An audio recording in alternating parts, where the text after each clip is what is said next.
Hello friends, नमस्कार। The भक्ति ज्ञान चैनल में आप सभी का स्वागत है। विधवा औरत के बारे में फिर मैं आज आपको रियल स्टोरी बता रही हूँ। आज की रियल स्टोरी है, कहानी है, ध्यान से सुने।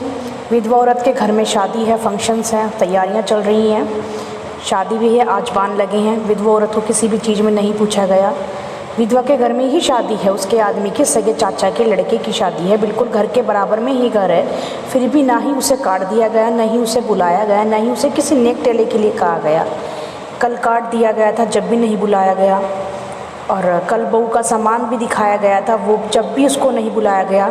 घर पर बुलावा दिया गया, सास को कहकर चले गए, पर उसे नहीं कहा कि भाभी तुम भी आ जाना। घर के बराबर में जिठानी भी रहती है, उसके घर भी जाकर कहकर आए। मोहल्ले में सबके बुलावा दिया, पर विधवा औरत को एक बार भी ये नहीं कहा कि भाभी आप भी आकर घर पे कपड़े देख लो। आज बान लगे थे तो बान पे भी उसे नहीं बुलाया, नहीं किसी ने कहा कि तू आ जा। किसी भी नेक टेले में उसे पूछा नहीं जा रहा। ऐसा क्यों? जब उसी चाचा की बेटी की शादी थी और जब इसका विधवा औरत का पति जिंदा था तो उन्हें हर चीज़ में पूछा जा रहा था। पूछा क्या जा रहा था? विधवा औरत के पति ने ही उन्हें हर चीज़ दिलाई थी शादी में। उसकी इजाज़त के बिना इन्होंने कोई भी सामान भी नहीं खरीदा था। सारी शॉपिंग विधवा औरत ने और उसके पति ने मिलकर कराई थी। फर्नीचर, टेंट, हर चीज़ की तैयारियां उन्होंने खुद करवाई थी। इनको ले जाकर इनकी पसंद का ही जेवर बनवाया था कि बेटा हमारे साथ चल, हमारे साथ की तैयार हम हमारी हर चीज़ की तैयारियां करवा, और जो बेटियों ने पसंद है बेटी तू चल, अपनी नंदों को जो पसंद है वो दिलवा देना। इसलिए हर चीज़ में वो सबसे आगे थी। आज उसका आदमी नहीं है तो उसे किसी भी चीज़ में पूछा भी नहीं जा रहा है। ऐसा क्यों? अगर आदमी होता है तभी औरतों को, घर की बहुओं को पूछा जाता है। आदमी के इस दुनिया से चले जाने के बाद क्या औरत की कोई भी वैल्यू है, कोई भी इज्जत नहीं होती? आप ही बताइए, गलत हुआ हुआ है आपकी नज़रों में या सही हो रहा है? मेरी नज़रों में बिल्कुल गलत है। अगर पति हमारे साथ है हमारा तो औरत की इज्जत है, अगर नहीं है तो समाज उसको औरत की भी इज्जत करनी बंद कर देगा। ये बताओ, छोटे छोटे बच्चे भी उसके घर में हैं। कल उसने अपने बेटा भी अपनी मम्मी के घर से छुट्टियों में अपने पास घर पे बुलाया है।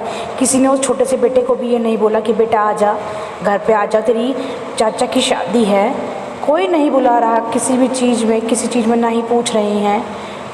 बहुत गलत हो रहा है। उसको बहुत ठेस पहुंची, बहुत दुख हुआ। और उसने ये कहा कि मेरे आदमी के साथ मेरी इज्जत थी, जब मुझे हर चीज़ में पूछा था। जब बेटी की शादी थी सारे काम हमने ही अपने हाथों से किए थे। आज मेरे बच्चों के पापा इस दुनिया में नहीं है तो मुझे उन्होंने किसी भी चीज़ में नहीं पूछा, नहीं मेरी किसी भी चीज़ में इजाज़त, कोई मतलब नहीं, कोई बात नहीं, तुम अपनी इच्छा से सारे काम करो। पर शादी का कार्ड देना या बेटी आ जाना या बेटी किसी नेक टेले पे आ जाना तो आकर तो कह के जाना चाहिए था। जिस लड़की की खुद शादी उन्होंने खुद करवाई थी, सारी तैयारी करवाई थी, उस लड़के की बहन जिसकी शादी है लड़के की, वो भी आकर एक बार भी कह के नहीं गई कि भाभी आप आ जाओ, आपको इस बुलावे में आना है। आज बान है तो बान पे भी उन्होंने नहीं बुलाया। उन्होंने बहुत गलत किया। कभी किसी का इतना दिल मत दुखाओ या इतनी किसी की बद्दुआ मत लो जो तुम्हारी आत्मा, उसकी आत्मा इतनी दुखी हो जाए, तुम्हें इतना गंदा शराब दे दे कि तुम्हें नर्क में भी जगह ना मिले। इसलिए कभी भी किसी का शराब नहीं लेना चाहिए, किसी की बद्दुआ नहीं लेनी चाहिए। और ऐसे इंसान की जिसका दिल पहले से ही टूटा हुआ है, अगर वो आ जाती है आपके घर पर, दो एक टाइम की कल शादी में खाना ही तो खा लेती, और कितना खाना खा लेती वो। आपने उसे भी बुलाना ठीक नहीं समझा। यही तो बस कह नहीं सकते हम। दूसरों को क्या कह देंगे जब अपने घर के ही सिक्के कोटे होते हैं? अपने ही घर के लोग अगर साथ नहीं देते तो हम बाहर वालों को भी कुछ नहीं कह सकते। एक ताई बोली थी जब उसका आदमी ख़त्म हुआ विधवा औरत का कि बेटी अगर तुझे दूध की ज़रूरत हो तो हमारे यहाँ बांध लियो तो दूध, इतनी दूर तू कैसे लेने जाएगी?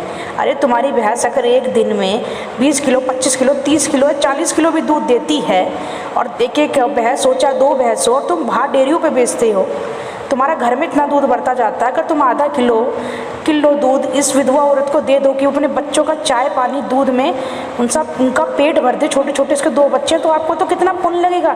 बल्कि आप ये कह रहे हैं खरीदना है और बांधना है तो मेरे यहाँ से खरीद ले, हमें पैसे दे कर जो तो औरों को देती है। ऐसी तो उनकी ताइयाँ हैं, ऐसे उनके चाचा चाची हो गए। पूरा परिवार ही गंदा है, कोई किसी का नहीं है। जब तक आदमी है जब तक औरत की इज्जत है। आदमी के दुनिया से चले जाने के बाद औरत की कोई इज्जत नहीं होती। इसलिए और ये औरों की नज़रों में है, मुझसे सवाल में तो औरत की इज्जत करनी चाहिए, उसके बच्चों की भी इज्जत करनी चाहिए। क्योंकि औरत की इज्जत करोगे, बच्चों की इज्जत करोगे तो हमें दुआएं मिलेंगी। अगर हम गलत काम करेंगे, उनको सज़ा देंगे बिना ही वजह, और उनके साथ गलत व्यवहार करेंगे तो हमें बहुत पाप लगेगा।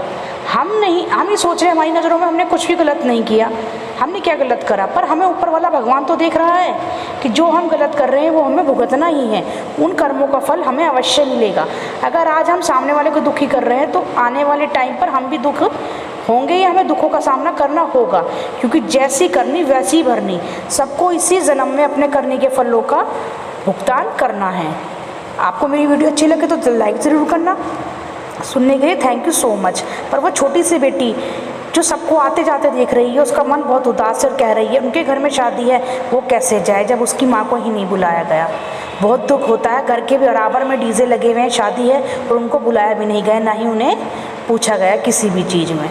जो कुछ हो रहा है गलत हो रहा है। मेरी वीडियो को सुनने के लिए थैंक यू सो मच। अगर आपको मेरी वीडियो अच्छी लगती है तो लाइक ज़रूर करना। ओके।